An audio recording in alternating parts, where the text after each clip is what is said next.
You never run out of words. As a writer, you will never run out of words. Yeah. So if you need to change a scene, just change it. Your scenes will change and be revised continuously up until the thing goes live. And even then, you can still change a few things. So change is part of the process, and you want to change, lean into that change. Welcome to the Fiction Writing Made Easy podcast. My name is Savannah Gilbo, and I'm here to help you write a story that works. I want to prove to you that writing a novel doesn't have to be overwhelming. So each week, I'll bring you a brand new episode with simple, actionable, and step-by-step strategies that you can implement in your writing right away. So whether you're brand new to writing or more of a seasoned author looking to improve your craft, this podcast is for you. So pick up a pen and let's get started. In today's episode, I have something really fun to share with you. I sat down for a conversation with one of the writers I worked with. Her name's Anne Mortensen, and she's going to share her journey of how she went from finishing the first draft of one book to putting that book on the shelf for a few months, writing a completely different book, and then ultimately publishing both books. So you'll hear all about that, and you'll also hear about her experience working with me on both of those books as well. She talks about how we spent a lot of time pressure testing her outlines and the effect that that had on her ability to write a solid first draft. She talks about some of the trouble she had with the protagonist in her first book, and how once she took some time away from the draft, she was able to come back to it with fresh eyes, and you'll hear all about how she fixed her character problem. So she's going to talk about what worked for her, some of the unique approaches she took to the writing process, as well as where she's headed next. So this is a jam-packed episode with Anne Mortensen, and I'm so excited to share her story with you. I won't spoil any more of the goodness, so let's go ahead and dive right into the conversation. Hi, Anne. Thank you so much for coming on the show. I'm so excited to have you here today. You have a really fun story when it comes to writing two books. So we're going to talk about two books today and how you kind of, got to some sticking points, went out and found the help you need to make it happen. And then you cranked out two novels, one of which was published in 2021 and the other in 2023. But before we get into all of that, let's start at the top. So introduce yourself, let people know who you are, what you're all about, what kind of books you write, and things like that, if you don't mind. Yes. Hi there, everyone. And it's been quite a journey getting to this point in time as a writer. Originally, I'm from El Paso, Texas. And when I was a teenager, we moved to Athens, Greece, and I grew up there as well. So I have that huge combination and difference between Greece and the States. Wow. And Greece has a fantastic history of mythology. And so I do find I pull a lot of inspiration from the mythology stories. Anyway, so it was Greece, and then I moved back to the States for college, and then I came to London, and that was in 94, and I've been here ever since. Wow. And I've been doing public relations, I've done photography, I've done journalism. It's always been within sort of the communications field. And always in the background, I was doing some form of creative writing. And whether it was short stories or flash fiction or even the odd poem here and there, there was always some workshop that I was attending or just a class I was involved in. So it was basically, I think it was after I did my journalism, I thought to myself, it's time now. I think I've gotten to the point where I can put a novel together. Yeah. And that's where I'm at. And what kind of novels do you write? Now I do science fiction.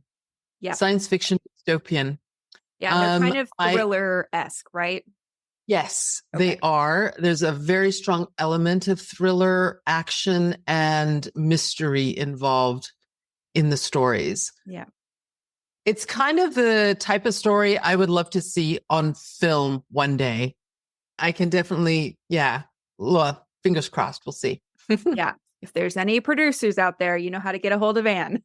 Yes. Yeah, and there's a little flavor of romance in your stories too, right? Always. Yeah. Yes. Okay, Yes. so that's wonderful. You've lived all over the world, which I'm totally jealous about. We're going to talk through, so two of your books. Let me just give an overview of kind of what we're going to go through, and then we'll dig into all the little pieces. Does that sound good? Absolutely. Okay. So we're going to talk about the whole writing journey. And this is just a quick highlight reel of kind of what I have known of Anne since 2019 when we met. So her journey started before then, like she just said. But we met in 2019. We worked together for about, I think it was 3 to 4 months on the novel that is now called The Arcadian Match. So you'll hear that Yes. title come up. And then, if I remember correctly, you kind of felt like something wasn't quite right in the draft that you produced. So you put that on hold. You were working on another novel called The Truth Effect, which we'll talk about also, which got published in 2021. And then you came back to The Arcadian Match, finished that one, and published it in June of 2023, correct? Yes, that's it. Okay. Yeah. A quick highlight reel of Anne. I love it. So we're going to get into all of that. I pulled the back cover copy of both of your books. So I figure, do you want to start with The Truth Effect or Arcadian Match? And then I'll give a little blurb. Yeah, that's a good question. Which one? Because they were interwoven in so many ways. We'll start with The Arcadian Match, which is Okay. the second book, because that's the one you and I started off with and started working together on. And it was the challenging one in many different ways to the first one, because my head was still with the truth effect. Yes. And yet I had this idea for the Arcadian Match, and it just was bugging me so much. Yeah. I tried to ignore it, but when inspiration strikes, sometimes the inspiration keeps striking, and it just didn't want to go. Yeah, I'm like, won't leave okay, you alone. no, exactly. And so I put the truth effect on hold while I started to draft the Arcadian Match. Yeah. I just had to get it out of my system. And I said to myself, my goodness, my head is still in the book one. So how am I going to work this? Because when you're writing a novel, as you know, it takes over your brain in so many ways. And so when you're starting a new book, you're like, oh my God, there's a whole different set of situations going on here. How am I going to? And so this is what got me to reach out to you for support. Awesome. Because I couldn't have one head in two places. It was just too much. So you need to borrow my head. Yes, I did. Yeah. And your professional sensitivities as well, and your skills were amazing. Well, we'll talk about that in a second. Let me read the blurb really quick so we can give some context to the story. Okay. Is that okay? Go ahead. All right. So in 2032, Sweden is the first crime-free eco-ideal nation. In this brave new world of social clubs and point scoring, many attribute the nation's remarkable achievements to the introduction of Q-scores. Social media genius Christian Carlson plays the Q-scores like it's the stock market, and he never fails to deliver. But when his friend falls to his death, Christian's life is turned upside down. His hunt for justice leads him into the murky web of the country's oldest social club, rumored to be a secret society. With his back against the wall, he's forced to play a real-life game where everything depends on who wins the Arcadian Match. So, oh my gosh, I got goosebumps while reading that because I haven't read it out loud or even seen this since we worked together. So that's so cool. Yeah, it was quite yeah. So tell me, where did this idea come from? Because this is a pretty cool idea. Well, it started with a newspaper clip that I had read in passing. The inspiration for this book came from a newspaper clipping from a Swedish newspaper that was talking about how a museum was melting Iron Age Viking coins. And I thought to myself, how is it that a museum who is meant to be preserving history is actually melting it away? Right. Why don't they, it just boggled my mind. And there was something about that I had to dig into, and I did. And then I turned it into a more personal question of what kind of person wants to do away with their own history? Yeah. And so the whole thing started just developing from there.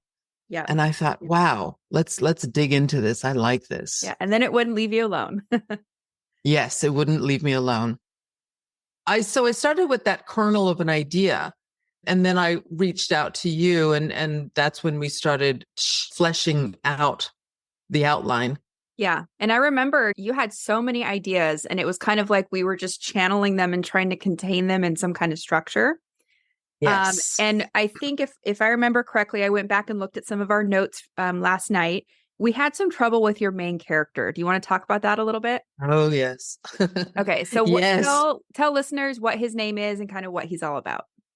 Well, his name is now Christian Carlson. Yeah. But at the time when I first started writing him, his name was Lucas Nielsen. Yeah. And when you're naming a character, it just is quite a spontaneous thing. For me, it is.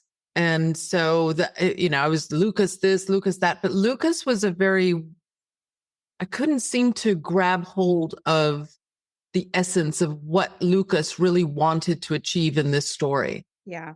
And his voice was not clear. He was a little bit wishy-washy. He didn't have enough drive.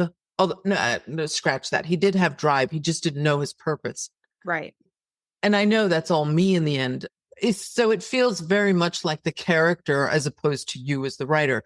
And so I was talking to you a lot about that and how to extract the essence of the character. And we worked a great deal on that. Because once you finally get the essence of your character, it starts to he writes that story. Right. He leads it, and you're almost like just, letting him do his thing. Yeah. And I talk about on this podcast, we talk a lot about, it's fine to have all these ideas for external stuff, but we need to always bring things back to character and, show how the events of the story are affecting them and what that interiority is like. So how they're processing what's happening and stuff like that. Mm-hmm. And I remember there was a time in your outline, I saw this last night, where I would kind of ask you, like, what is that internal point of the scene? And you would say, like, the point is to introduce the character. And I'm like, no, that's your point. What is the point for Lucas? Was Lucas, now Christian. So we really had to dig in. And I remember we tried a couple different scenarios on him too. Like, maybe he's this type of guy and he cares about this, or maybe he's something totally different and he's got this kind of ace up his sleeve or whatever. So we definitely tried a lot of hats on him. And then it seems like you found, maybe once you renamed him, his identity came into light. And that's exactly what happened. Yes. Yeah. So that's I had to rename him. It was interesting. I didn't expect that. I really didn't expect that. Yeah. And when you just listen to the consonants and the vowels of those two different names, Lucas is softer. Yes. Christian is clear. Yeah. I heard someone once say that sometimes it's like you have to audition for your main character. And so it's almost like Lucas came to the audition and you're like, you're okay. Like, you're a stand-in, we want this part to work for you. And then Christian came on the set and you're like, yes. Yes. And that's exactly that's what it felt like. Yeah. Because as soon as Christian came on board, it was like, oh my God, yeah, he's running with this story. In fact, the story went so fast. We barely had any time to do any thinking with him. I mean, he was just all action. Yeah. Great. And I think you said you wrote your draft in about 3 to 4 months, right? Yes. Yes. And so I like to point out that had you not been open to that kind of change with your character, because I see a lot of people that get really stuck and they're like, but it was Lucas and I want it to be Lucas, And you were kind of saying something's not right. I'm not going to force it. I'm going to be open to a different main character. And then it all just fell into place. Yes. Yes.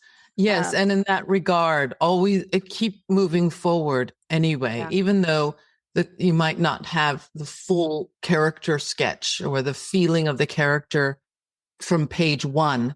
Yeah. The character will become clear. Certainly by the time you get to the end, it's a lot more. And if it doesn't, then you have drafts 2, 3, and 4 and so forth. Right. It will happen. And how much, so if we're thinking about the character, which we know changed, but how much of the external plot stuff changed from kind of draft 1 to after you met Christian?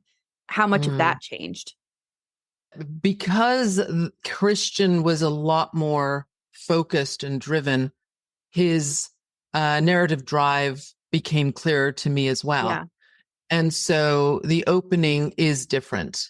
And the major plot points, therefore, were slightly different. They had to be changed according to Right. his fresh drive. Which I think is But great. And a lot of listeners might be hearing that and being like, oh my gosh, that sounds scary because you just wrote a whole draft and now you have to start over, basically. yes, I mean, you might know the trajectory of where it's going, but because this new character is coming in with different wounds and goals and motivations, it does have to change. That's logical. But I guess what would you say to those people that are like either perfectionists stuck at the starting line and they're so afraid to write through a whole draft because it's not going to be perfect, or people that get to the end and they kind of cling on to things because, I mean, which I understand this, they've just spent so long working on it that it feels hard to change. What would you say to those people?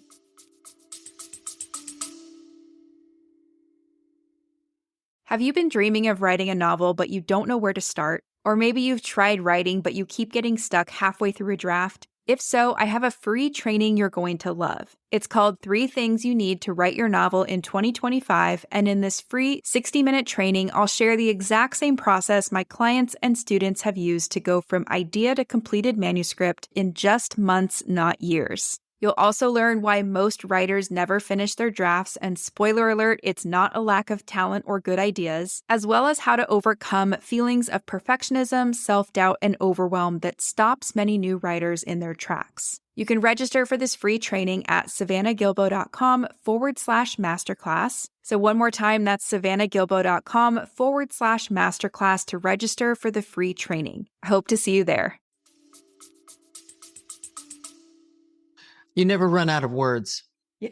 As a writer, you will never run out of words. Yeah. So if you need to change a scene, just change it. Yeah. Your scenes will change and be revised continuously up until the thing goes live. And even then, you can still change a few things. So change is part of the process, and you want to change. I would lean into that change. Yeah, because if you hadn't, we wouldn't have the book we have today, right? Which is a great story. Yes. So I think probably, you tell me if I'm wrong, but the book you have now more matches your vision and your voice and what you wanted than that original one that if you clung to it, wouldn't have felt the same. Correct. Yes, Yeah. absolutely. Absolutely. I did use a number of the scenes that I've initially drafted, the ideas of the initial scenes, but they all got a renovation. Yeah. Yeah. And speaking of change, so kind of rewind back to when we were working together, because one of the things I did and we did together was we really were hard on your outline and we pressure tested that thing to no end. Yes. So what was that like? And then kind of like, how was that experience for you? That was very tough for me because my character, Lucas, was not clear to me. Yeah. And so it was really hard to extract his motivations at that early stage. Yeah. I persevered in the action of the story, regardless, and in the in the cause and effect sequence. So you can there's still things you can do with your outline. I'm just thinking back to that point. You were probably like, Savannah, I know that you're asking me this question. I don't know the answer either. I don't know why Lucas is doing what he's doing. Yeah, I know the deeper motivation. I had no idea. Yeah, but it's good that, like you said, you didn't stop. You were kind of like, okay, well, I know the story is still going to go in this direction, so let me just get this all out of my head, and then we can make it awesome later. Yes, and that was my attitude. I need to get this out of my system. Pressure testing your outline. Do you remember having any moments where something clicked, or was there any like big aha moments, or any turning the corner? I think it was the cause and effect. The logical sequence of the cause and effect really became very clear to me in the outlining process. And I used that a lot to keep the structure of the story very strong. Yeah. And to keep me motivated as the writer. Right. Because you don't want to read a story in the end and you're like, how did that happen from here to this? It makes no sense whatsoever. Right. Then, that's a true draft zero. This way of using an outline as a guiding force is you're going to get something nice to work with. Yeah. And like you said, it's not always easy to pressure test it and do this kind of work and realize, okay, it's not perfect, but I'm going to go forward anyway. But again, then you wrote the draft in 3 to 4 months. So, that's, I think, for listeners who maybe don't see the value in outlining or who haven't found that right way for them to outline, that's what's possible when you have an outline like this. So it's pretty cool. Yes. And the kind of outlines that you work with aren't so detailed that they're inflexible. Right. You do a very succinct 1-page bullet point type of outline process.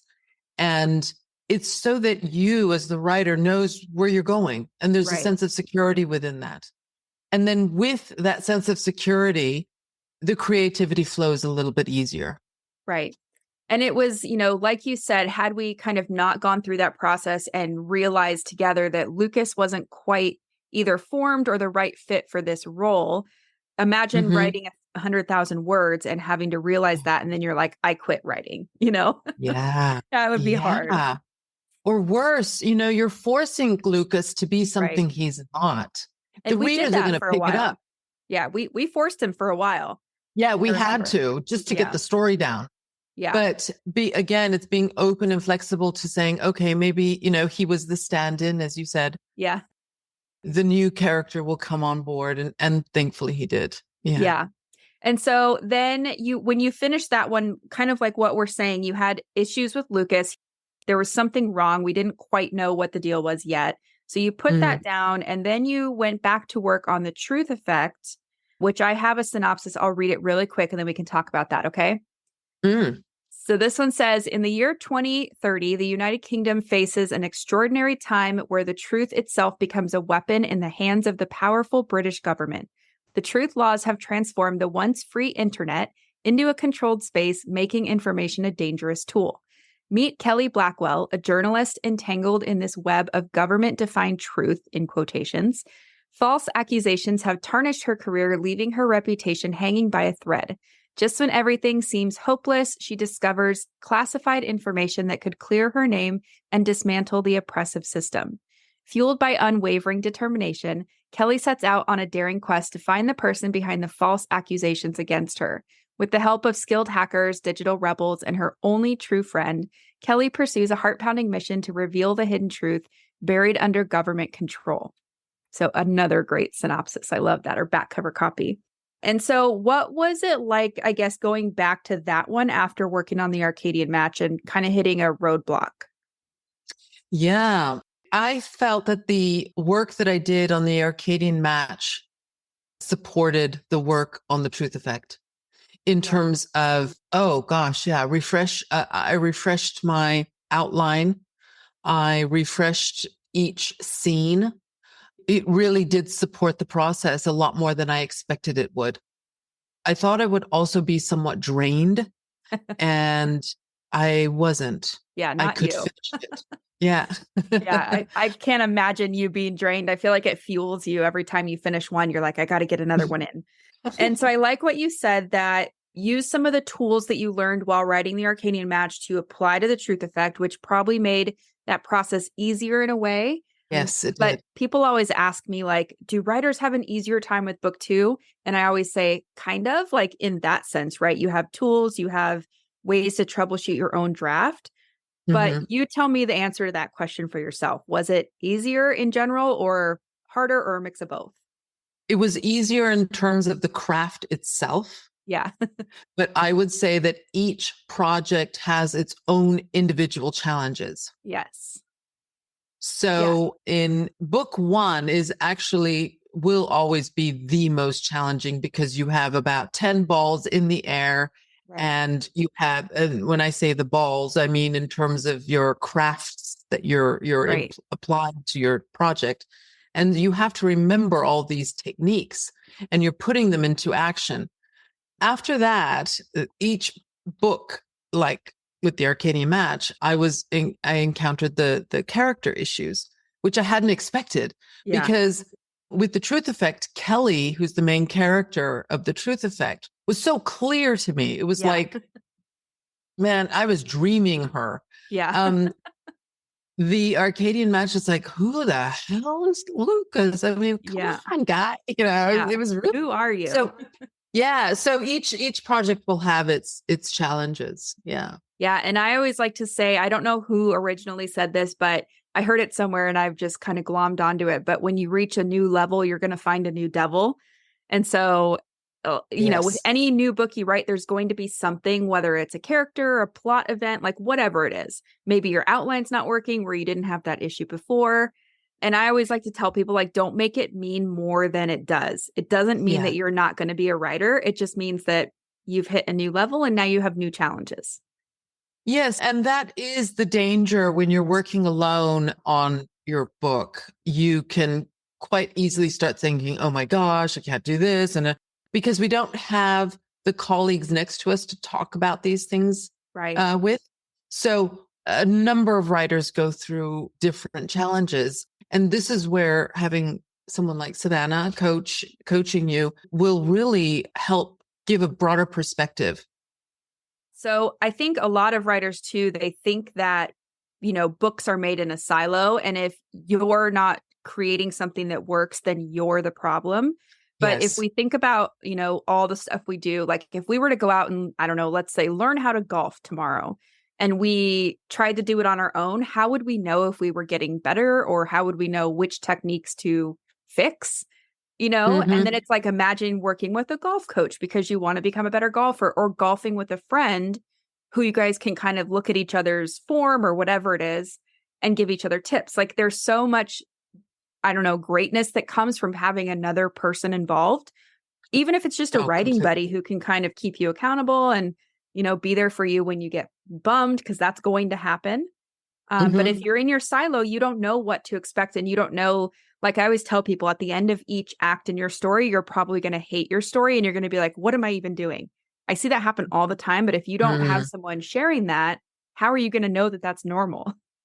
You know? And, you know, your first draft is always going to be a little bit rougher. Yeah. So you can always expect that of yourself.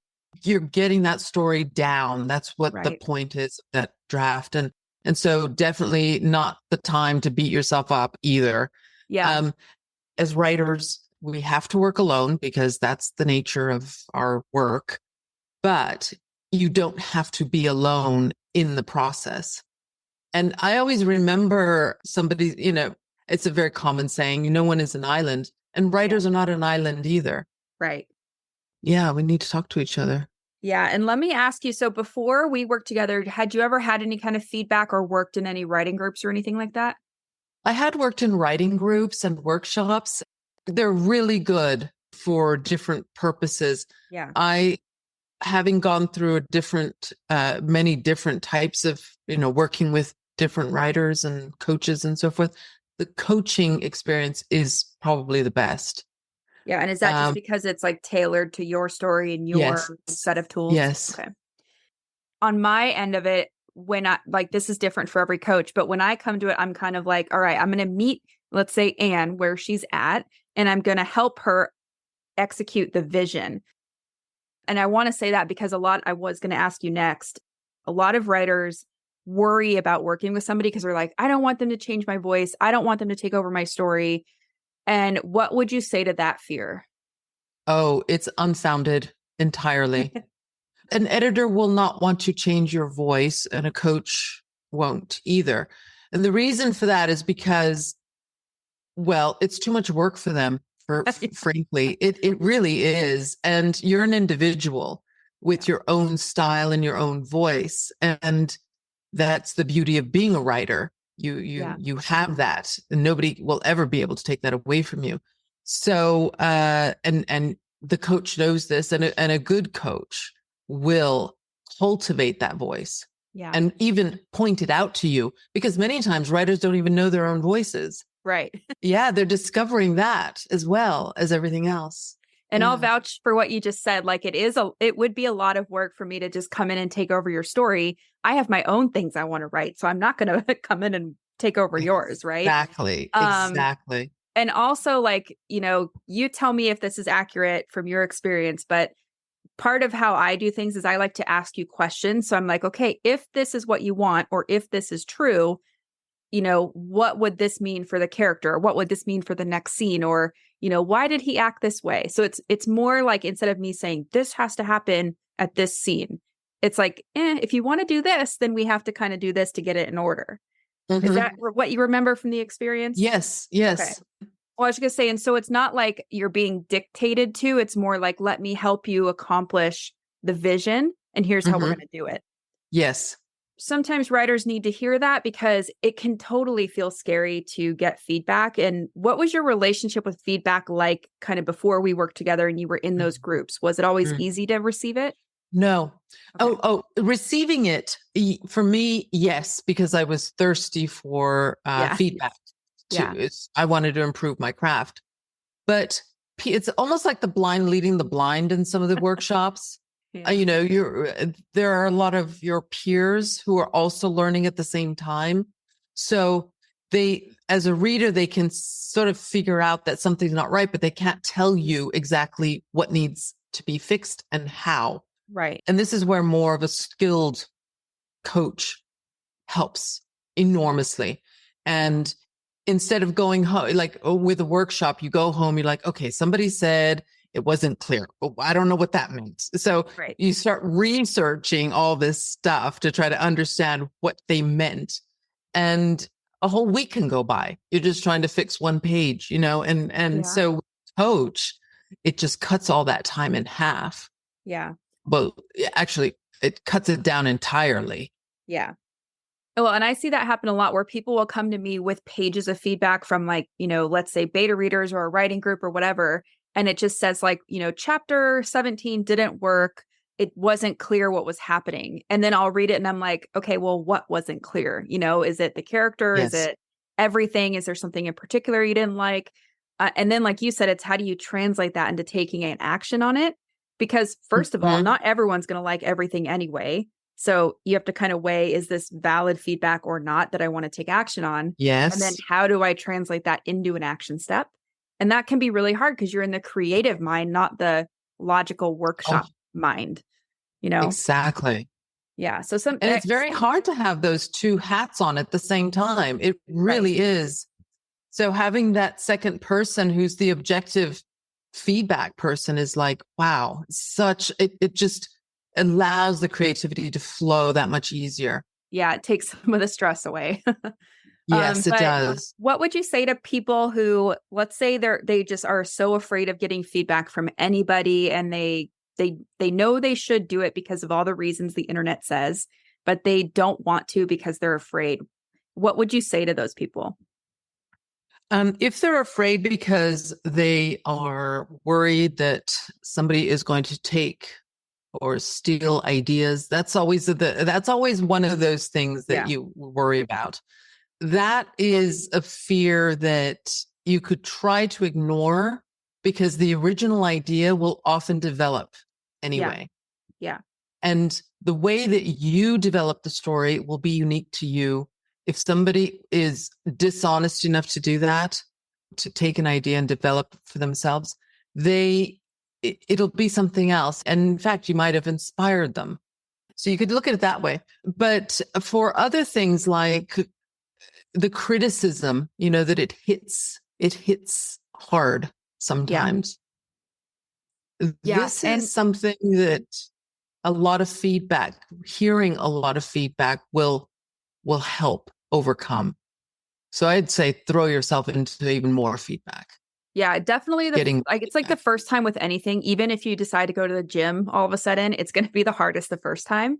And then it's kind of, make sure I always say, don't ask your family for feedback that you want to take action on, because you're probably going to get, mom or dad saying, this is great, you're an amazing child. Or, someone's going to say, this is terrible, you really should have become a doctor. I mean, it's just like they're going to project their own stuff. They're not the right people to be giving you the kind of feedback you need. But also in the writing community too, it can be hard to find a person who's not going to take their issues out on you, like another writer, So sometimes you have to just kind of do your homework and picking the people that you're going to trust to give you feedback and, provide them questions, or you can use like a trusted beta reading service, like the Spun Yarn is one of those services, or work with a coach or an editor or another writer. So sometimes you can do a lot to prevent your worst fears from happening, but you have to be aware to take those action steps.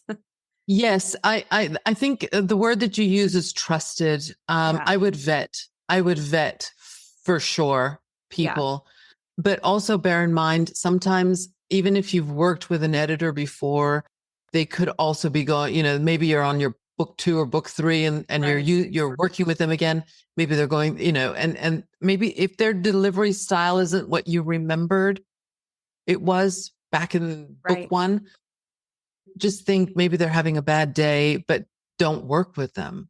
Yeah, I mean, you can change up whatever you want at any time. And I even tell people like that too. Like, let's say that Anne and I were working together on, 4 books. I'm making this up. And then by the 5th book, she's like, I hear Savannah in my head now. I'm going to go look for different kinds of feedback. That's totally fine. I'm good with that. I'm not going to be mad at Anne for working with another editor or coach, because I, as a writer, I would eventually probably want to do the same thing, so just something to keep in mind. Yes, you can always change. You can always change. And it's the professionals, I think, in the industry, they'll probably be like, if I lost Anne and I never worked with Anne again, I'd be sad, but I would not be mad at her. It's a thing that happens, right?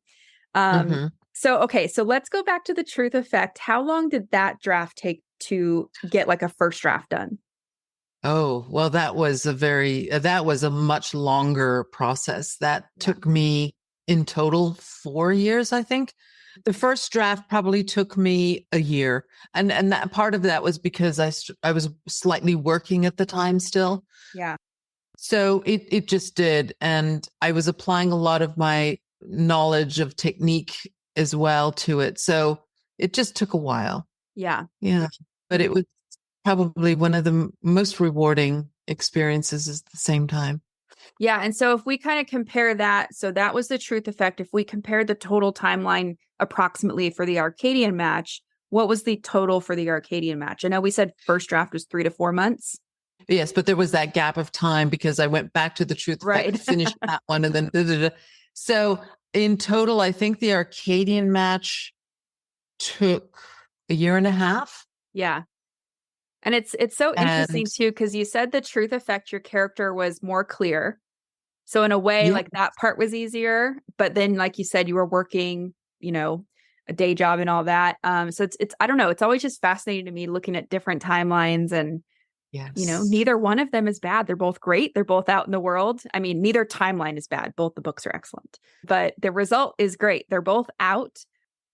Are you working on a 3rd book right now? I'm going to start working on a 3rd one in the autumn. So, and this is going to be an interesting one because I have not yet outlined it whatsoever. I'm taking a break. My brain needs to relax. I need to, after you finish a novel, it's very important, in my opinion, to take a break and fill the well. That's how I call it, or that's what I say it is. So it's going to the museums or the film, seeing films, doing whatever it is you really enjoy doing to fill your well back up. Yeah. And so just to remind people who are listening, you just published the Arcadian Match in June. So it's been 2 months. So you're still coming off of that, big whirlwind, and it's pretty exciting. Yes. And speaking of publishing, how and like when did you decide that you were going to self-publish, and how's that whole journey been? Yeah, well, I think I did want to get involved with more traditional publishing originally. But in the end, I thought to myself, I need my creative autonomy because this series ended up being a series that is not a traditional series. And it was actually hard to sell it in. It was too different and it was too new. In my opinion, the Truth Effect has a whole set of characters that are not connected to book 2. Right. And yet book 2 and book 1 are connected. And so I was trying to like get that across. It works. It works. It's a different format, but sometimes traditional publishing doesn't allow experimentation to happen. Yeah, I like what you said about creative autonomy too, because that's a big selling point for Yes. a lot of people, and so is the timeline. A lot of people don't want to Mhm. wait for the publishing cycle. So, that Yes. plus Yes. creative autonomy plus, all the other benefits of self-publishing oftentimes look like a win-win-win. Yes, very much so. Yeah. And it is. And yes, there's more work involved, but you are in control of it and you get to Yeah. work with people that you enjoy working with, and, you find your team, and, there's a huge talent pool out there Yeah. in the author world. And don't forget, a lot of traditional publishers are also using a lot of freelancers themselves these days. Right. They've downsized a lot of in-house activities and they outsource a ton of stuff. So there's, I could be using the same book designer as Penguin for all I Right. know, For all we know. Yeah, Yeah. exactly. Or, some of these editors out there, some of the really excellent out there okay, yeah, let's not talk about that right now. Yeah. Yeah. So I'm Go going to ahead. kind of start to wrap us up. And you said in your email to me, if I could put a theme to this project, it would be never give up. Do you want to talk Yes. about that a little bit? Yes. Again, it's dealing with your challenges. Every project will have a challenge. If you go into the writing process, recognizing, yeah, there's going to be a challenge. Most likely I'm going to experience that. You have an opportunity to be even more creative. Yeah. And that's what I would say. Don't see it as a challenge. See it as Part of the as process. as a part of the creative process. And that's what we are. We're creative people and this is our job. So, I mean, I don't want to call it a job. It's just more like it's who we Or are. calling. Yeah. Yeah, Yeah. And it is. creativity can be messy. I mean, that's a fact of it. Yes. You can't plan creativity all the time either. And so Right. there's a discovery process. Right. That's part of it. And I really like what you said about never giving up, because a lot of writers, even listeners of the podcast, will email me and they'll ask me, what are the things you see that make the writers that you work with who publish, what makes them successful and other writers not? And I'm always like, well, they just don't give up. They keep going, Yeah. and Yeah. so many people give up because things get hard, uh, but it's a skill that develops over time. And like we said Mhm. earlier, even if you're on your 5th book, you're still going to have a set of challenges that come with that unique story. So Yes. you have to love it and be in it and never give up, and you'll be a success. Yes. Yes. Never give up. And even if if your sales are lagging a little bit, or, this happened and that, I mean, all sorts of things can happen. Yeah. Always remember, we're writing for the love of the craft, the passion of the word. This is what lights our souls on fire. And so that's what we have to remember at the end of the day. Right. And personally, like for me, when I think about my books, if someone, because I have a couple plans of things, but let's say I'm thinking about my young adult fantasy. If someone who is a young adult reader who was like me as a young adult reader picks this up and it affects their life, I have already won. That's enough for me. So Yeah. I think sometimes it's just putting into perspective, like, what are we doing it for and what metrics matter or don't matter, Yeah. and not getting caught up in the things that don't matter. Yeah. Yeah. So. Because you've said it perfectly. So I guess we'll start wrapping up there, unless you have anything else to add to this conversation, Anne. Oh gosh. Any parting words of wisdom? If not, Yes, that's okay, I would say, you go ahead. yes, I do. One last thing, I would give any writer this bit of information, which is something I discovered as well recently, or in both books. Yeah. Try not to look too far ahead when you're writing a book. So it's a process orientated type of mindset rather than the goal. And it is kind of easy to fall into it. I mean, you're writing towards a goal, Right. But when you're writing a scene, for example, enjoy the process of writing that scene. Right. And then when you go to the next scene, you enjoy that scene. And then in the next, so that's that. It's very easy to fall into the trap of, oh gosh, I only have 2 more chapters to go and I'm done, Right. savor every moment because it's long. It's a long process. Yeah. It can be fun every single day. Yeah. And I think to piggyback off that, you're going to write a stronger story if you let yourself sink into the scene anyway. So you'll have a Yeah. stronger draft. Other people do like to fast draft and they kind of just put the bare bones down. That's totally fine Mhm. too. Mhm. But I also like that you brought it back to the outline because I was going to ask you, not looking ahead doesn't mean not having an outline, right? Correct. Let Yeah. the outline do its job. Yeah. Yep. But And then yeah. sink into each moment as you write a scene. And yeah, Yes. then you can kind of have fun with the process instead of always feeling like you're coming up short of your deadline or rushing Yeah. into it. That's right. That's exactly right. Yeah. Okay. Well, it's been a real pleasure to sit down and talk about this, Anne. It was like before we jumped on, I told Anne, it's been how many years since we've been on the phone talking about story, and we determined it's been about 4. So this was Yes. a great catch up for both of us. And I know that everything you shared is going to inspire other people to take action and write their books. So thank you for sharing everything you did.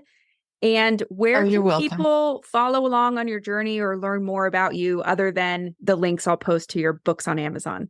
Yeah. I have a website, which is annemortensenwriter.com. And you can find me on Facebook, Anne Mortensen. And now there are a few of those. So it's probably Anne Mortensen Writer, and Twitter, A Mortensen 100. And I'll give those links to Savannah and yeah, they should be in the description. We'll put those in the show notes for everybody. But Yeah. Anne, thank you so much for spending your time with me. And I really look forward to seeing what you write beyond these 2 books. So keep us posted and good luck with all of that. And we'll have to have you back. We'll talk about book 3. Oh, wonderful. Thank you so much, Savannah. It was such a pleasure being here on your podcast and talking to you again. And I hope that some bit of information helps another writer in some fashion. So that's it for today's episode. As always, thank you so much for tuning in and for showing your support. If you want to check out any of the links I mentioned in this episode, you can find them in the show notes listed in the description of each episode inside your podcast player or at savannahgilbo.com/podcast. If you're an Apple user, I'd really appreciate it if you took a few seconds to leave a rating and a review. Your ratings and reviews tell Apple that this is a podcast that's worth listening to. And in turn, your reviews will help this podcast get in front of more fiction writers just like you. And while you're there, go ahead and hit that follow button because there's going to be another brand new episode next week full of actionable tips, tools, and strategies to help you become a better writer. So I'll see you next week, and until then, happy writing.